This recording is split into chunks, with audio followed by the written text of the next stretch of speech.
こんにちは、アンナスです。今日も GU を買ってきてます。ギャザーペプラムブラウスノースリーブ。もうね、なんか最初ノースリーブのユニクロに前動画でやったんですけど、もう腕出すの嫌だとか言ってたんですが、もう最近暑くて、なのでちょっともうこんな薄着の感じで、どこに刺そうかな。すごいね、ペラペラで、さらっとしてて涼しそうなんですけど、刺繍するのはちょっと大変そうな気がします。それでは手元の方にどうぞ。はい、では、どこにあった、タグ。GU のギャザーペッパーラムブラウスノースリーブ L サイズ1990円安。GU 安いですね。で、これに刺繍します。で、今日は何を刺繍するかというと、アンナスの小さな刺繍図案の中にある、ヘンゼルとグレーテルのページのこのお花を拡大コピーして刺繍します。で、この本ちょっとややこしいんですけど、図案のページが入りきらなくて 120% 拡大してくださいっていう風に書いてあるんですね。もともとこれ新版って書いてあるんですけど、別の出版社でもっと大きいサイズの本出してて、でそれを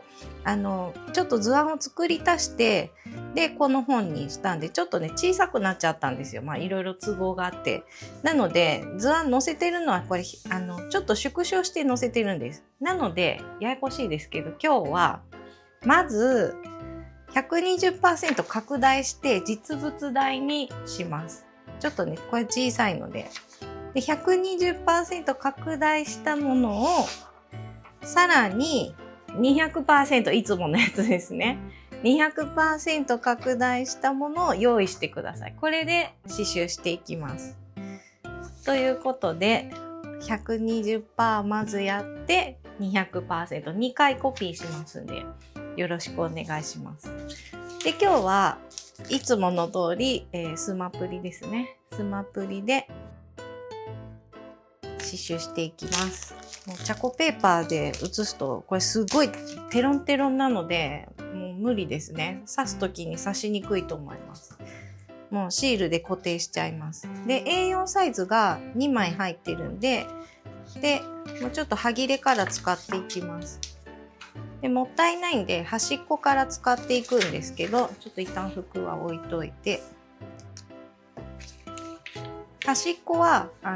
外側1センチはちょっと開けてください。もったいないからってすごいギリギリに書くと刺す時に刺しにくくなるんで、そこは1センチほどは開けておくんですけど、でもできるだけ端の方でちょっとずつ切って使うといいです。それでペンですね。ペンは、ステッドラーのピグメントライナー 0.05 です。はい。これで写していきます。斜線は写さなくていいです。で、まっすぐの線のところは定規で写してもらったりするといいかなと思うんですけど、私この時まだ図案をフリーハンドで描いてて、多分これは定規でこう書いてはいるとは思うんですけど、やっぱりできるだけ図案っていうのはきっちり正確に写しといた方が刺繍の仕上がりが綺麗なので、綺麗に写してください。一応丸もフレンチノートステッチの丸も写しといてください。はい、では写します。はい、ではシールに絵が描けたので、ハサミでチョキチョキと切っていきます。もう形の通りに切ってもらって、余計なところはもう切り落としてもらいます。ちなみに定規は丸定規使いましたけど、別に丸いとこないんで、今日は普通の定規でもいいです。あると便利です。ステッドラーですね。そして服に刺繍するんですけど、位置を決めるってことですね。T シャツとかの時は一回体に当ててっていう話はいつもしてるんですが、今回は中心のもう胸元の位置も決まってるんで、別に鏡見なくても大丈夫です。ただこのリボンがついてて、リボンのその中心が決まってるんで、そこだけはちょっと合わせた方がいいです。なんかこのお花のちょうど真ん中の線と、リボンのだいたいこの真ん中あたりっていうのが揃ってればあんまり違和感はないんじゃないかなと思います。で、剥がすときは角を折ります。で、ちょっとめくって、ちょっとだけめくってください。全部めくるとぐちゃぐちゃになるんで、ちょっとだけめくって、で、位置を決めて、角だけ貼っておきます。それで決まったらちょっとずつ剥がすんですけど、なんと今日すごい布がシワシワというかこうドレープが効いてて難しいですね。どうしたらいいんだろう。これリボンか。これリボンを外して、でもゴムが入ってますね。じゃあ関係ないのか。これ結構難しいんで頑張って貼ってください。位置をまず決めますね。ここが結構ずれてました。なんかシワにならないように布をきっちり伸ばしたところで貼るといいんですけど、これどうやって貼ろうか。じゃあちょっと半分ぐらいまで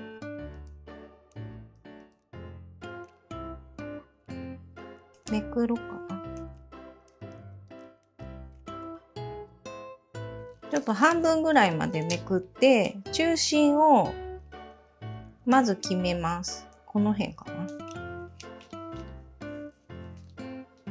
で、シワにならないように少しずつ貼っていってください。今日は結構貼るのが難しく感じるかも。で、反対側はこうそっと取っていけばいいですね。で、シールなんで後から貼り直せるんで、なんか変だったらちょっと貼り直してもらったりしてもいいです。どうなんだろう。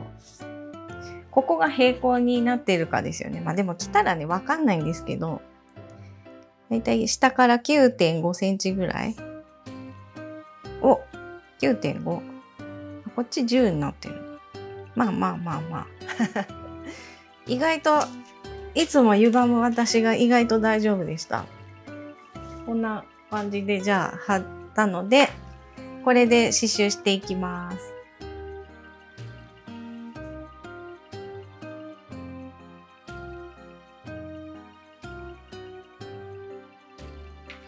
はい、では刺繍していきます。枠を外して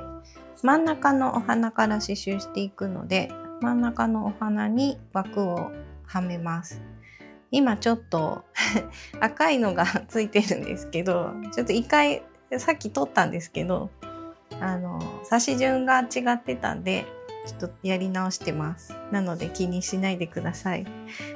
色はこんな感じの色でやろうと思います。お花と葉っぱとなんかその他を青ですね。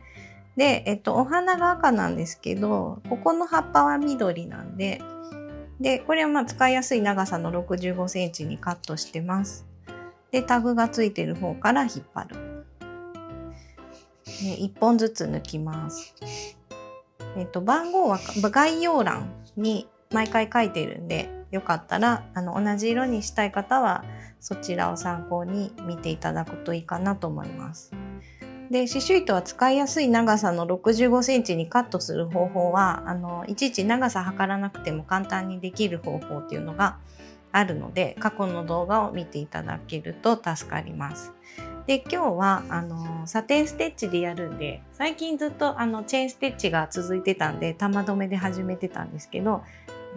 玉留めだと裏に玉留めがあって、で刺してる時になんかそこに刺して絡まっちゃったりとかして結構いろいろややこしいので、代わりのものを作ります。絵の中に小さい波縫いを2つ入れます。で、ギリギリで留めて1つ前の穴に刺すとこれで絡まるので止まってます。刺繍糸って絡まるとほどくの大変ですよね。だから絡める絡めて留めるっていうのが、重要です。で、ギリギリで切ってで、刺し順が本ではこれ葉っぱが2番なんですけど、最初に刺してください。でないと、ここのカーブのサイズを開けてこのお花を刺すっていうのがちょっと難しいんですね。で、多分なんで私がこっちのお花を1番にしたかっていうと、図案がちっちゃかったからです。だからそこまで気にしなくても、ここのカーブはそこまで気にしなくてもここ直線で刺せたんですけど、ちょっと拡大してしまったので、すいません、先にこの葉っぱを刺してからお花に行きます。でないと、このお花を今放射状に刺す予定だったんですけど、ここをカーブのサイズを開けてこの直線で刺すって難しいんで、先に葉っぱを作ってしまいます。で、それで残った部分を後から赤でちょんちょんってこう埋めていくみたいにした方が形が取りやすいので、この順番でやってください。そして左右対称になった方がいいので、本ではなんか右と左と好きな方向には刺しているんですが、まずスタートを真ん中にします。リボンが邪魔ですね。なんかマスキングテープとかでまとめとくといいのかもしれない。で、このまま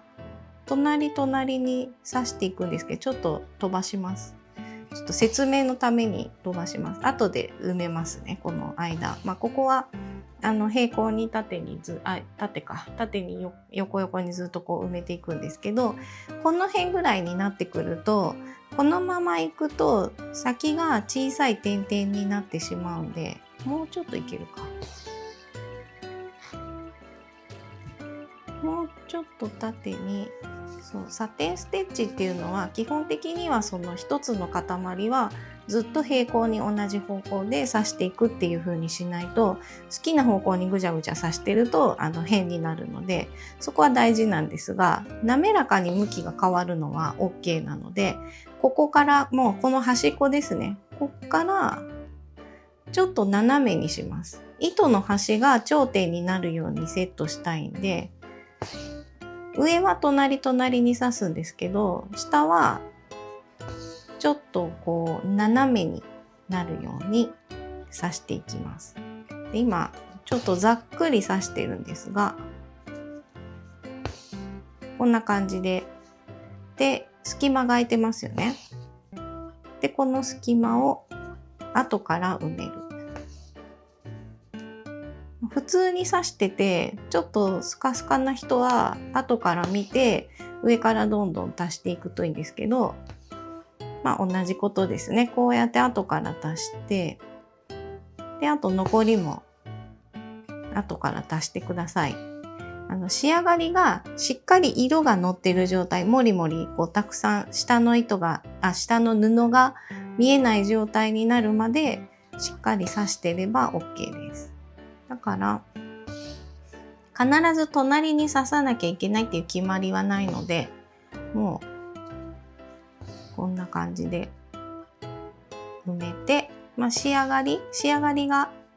綺麗な葉っぱに見えれば OK。 こういう感じですね。で、あと残りも平行にして埋めていって、最後だけちょっと斜めにしておけば小さい点々を防げます。ものによっては小さい点々で刺さなきゃいけない時もあるんですけど、避けられる時は避けたいので、こういう時は避けられる場合は少しずつ向きを変えて刺繍糸の端を頂点にセットします。じゃあこれで両方の葉っぱを刺していきます。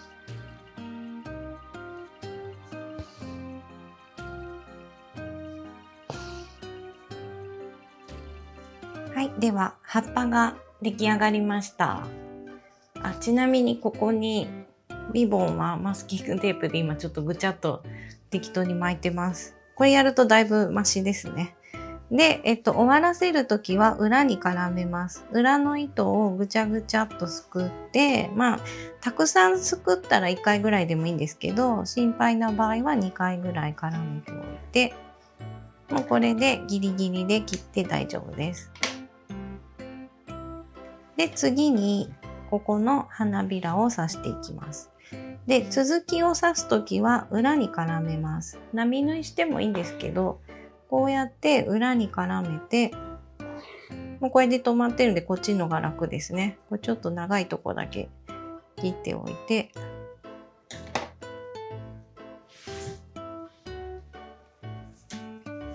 で次にドーナツ型を刺す時っていうのはガイド線を入れておきます。隣に基本的には刺繍サテンステッチって刺していくんですけど、これちょっと端っこがカーブかかってるんでまっすぐで刺すとここがまっすぐになるから、ちょっとまず離れたところからスタートしてこっち側を埋めて、こっち側もあとずっと埋めるんですね。なんですが、ワンブロックずつこうガイド線を入れて、で間を埋めます。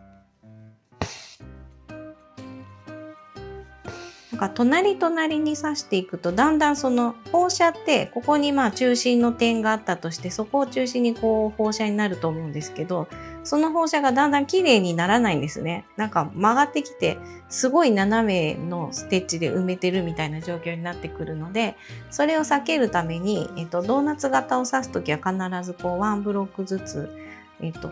作っていきます。でその隣に刺してもいいし、こうやって間を埋めて、でまたさらに間を埋めてっていう感じで埋めていっても OK です。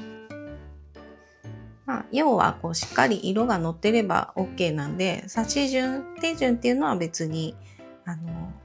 いろいろで大丈夫です。でこういう感じでワンブロック埋まったら次のワンブロックを埋めます。ブロックはこの角と角の間でこの花びら1枚でやってもいいし、さらにこの頂点にステッチ入れておいて、その半分ずつで埋めてもいいです。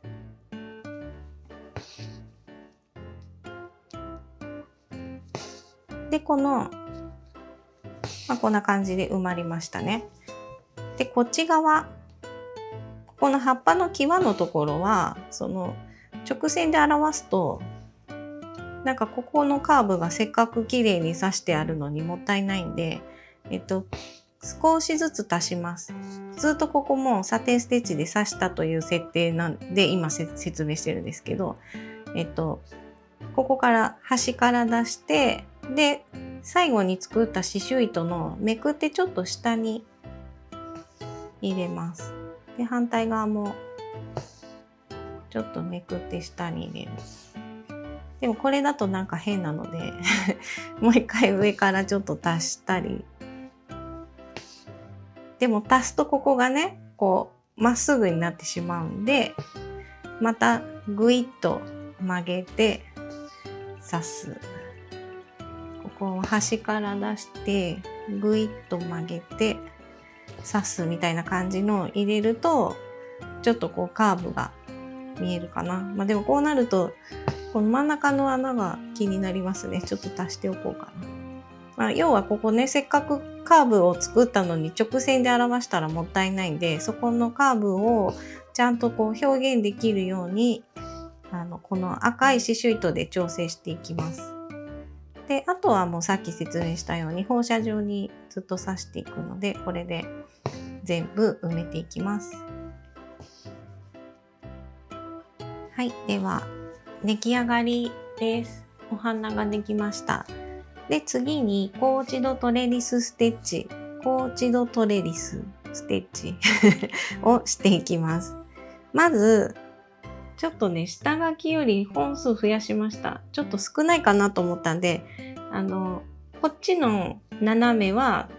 同じです。そのまま入れたんですけど、反対側の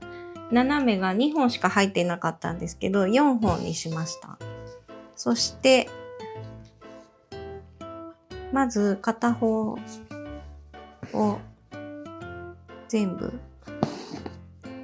うやってストレートステッチっていう感じで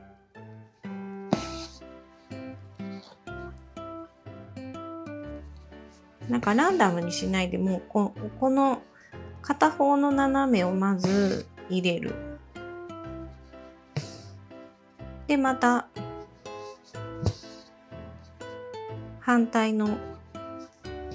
どっち右斜め左斜めって言ってもなんか自分ではよく分かってないんでこっち側とか言っちゃうんですけど、これでとりあえずこの線の通りに刺繍糸を渡していきます。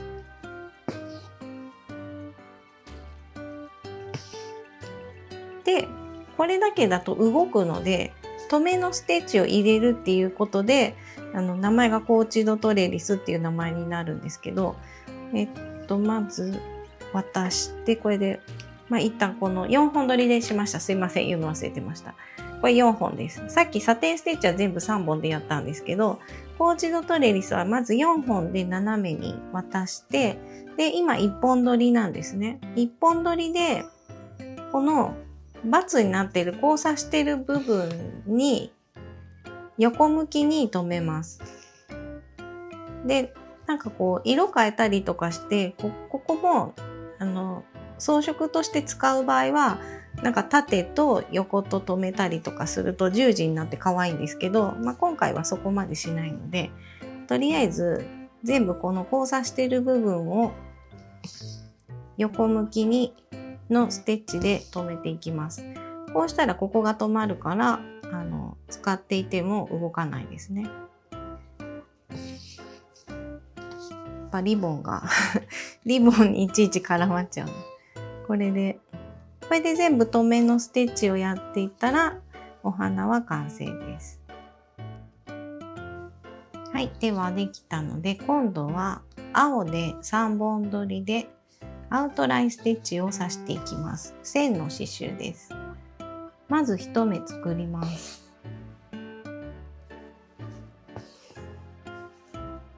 で、次にちょっと先に出して、最初に作ったステッチの半分ぐいっと真ん中あたりぐいっと針で押します。で、糸を割らないで糸の下に刺します。こうやって半分ずつ重ねていくステッチなので、でまたこうぐいっとやって、でここまで。そして最後はこれだけだとここが緩んできたりとか、幅も2つ重なっている状況なので1本の状況になってしまっているので、同じ穴から出して半分重ねるだけのステッチを入れる、小さいステッチを入れておしまいにします。で、ここの横もアウトラインステッチなんですけど、これ途中からやるよりも一回枠をはめ直して端から全部こう一気にやった方がこの重なりが綺麗なので、ここはちょっと一旦止めます。で、端っこから改めてやり直してアウトラインステッチをやっていきます。で、どっか適当に波縫い入れてまた始めますね。もう絡められないんでね。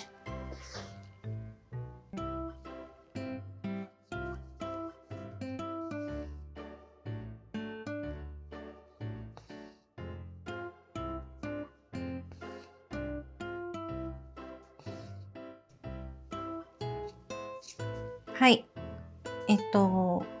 アウトラインステッチができました。今ちょっとこのお花が枠で隠れてますけど、横の線と縦の線ができました。で、次にやりたいのがここですね。この端っこのお花を、これサテンステッチで上やってしまったから、サテンでやりたかったんですけど、やっぱ服って洗濯するじゃないですか。だから、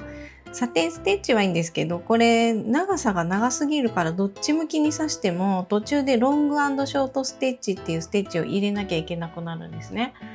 でそれはちょっと嫌だなっていうのでチェーンステッチにします。チェーンステッチは結構もう服の刺繍ではおなじみのステッチなんですが、まず出します。で、同じ穴に刺して2ミリぐらい針を出してこういう状態を作ります。で、糸をかけて上に引っ張ると輪が作れます。で、続き、また同じこと、輪の中に針を刺して、ちょっと先に出して、糸をかけて上に引っ張る。で、これを繰り返していきます。で、糸をかける手間を省くために、親指で糸を押さえておいて、輪の中に刺してちょっと頭を出しても引っ張ればこれで糸が引っかかってるっていう状況になるので、これでどんどんやっていきます。でまずは外側ぐるっと1周やって2周目3周目4周目ぐらいでだいたい埋まるかなっていう感じですね。でここの角の刺し方を説明します。角まで来たら一旦針を終わらせます。輪の外に針を刺してこれで一旦出来上がりで、また続きやるときは最後に作った輪の中から針を出して続きをすると綺麗な90度が出来上がります。これを今のをやらずに続きでやっちゃうと糸がギュッと引っ張られて角度が出ないんです。なんか変なカーブがかかったようなチェーンステッチになってしまうのでちょっと手間なんですけど、こういう一工夫でここの角がしっかり再現されます。じゃあこれでまず1周目やって終わったら2周目3周目で埋めていきます。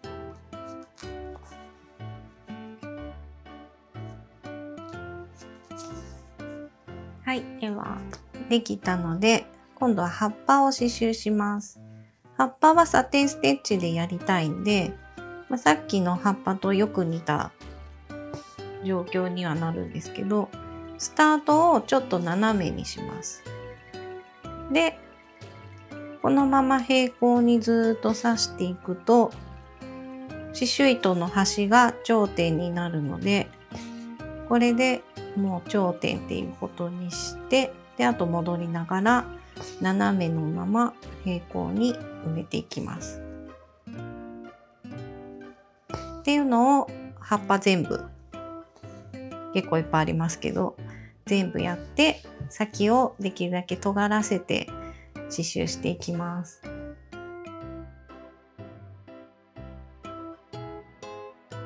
はい、では出来上がりました。結構すぐできました。今回モチーフも刺繍の量も全然少ないので、いつもだとこれでもう片方右と左とみたいなことが多いんですけど、こんな感じです。ちょっと剥がそうか。でこの後洗濯機で回してここのスマプリを溶かします。もうこの丸はやらなかったです。なんかあると変かなと思ってない方が可愛いかなと思ってこうなんか民族衣装みたいな感じでいいですよね。でここにねなんかホコリがついてるんですけど、これは洗濯機で取れます。ただこれもし取れなかった場合は洗濯回して出し終わって干す前にここにまだ残っているとしたらこう爪でガリガリするとそれでホコリみたいな感じで取れるんで、乾いてからだと取れないのでそこだけ気をつけてやればいけると思います。やっぱ刺繍糸が濃いとこうビューって引っ張った時に一緒にホコリがバーって出ちゃうんで、それがこの端っこにニチャニチャのとこにねくっついちゃうんですよね。もうそれはしょうがないのでちゃんと取れば後から取れば大丈夫です。ということで、これもジーパンに合わせるのかな、なんかはいちょっと考えて楽しんできようと思います。ぜひ皆さんも刺繍してみてください。以上です。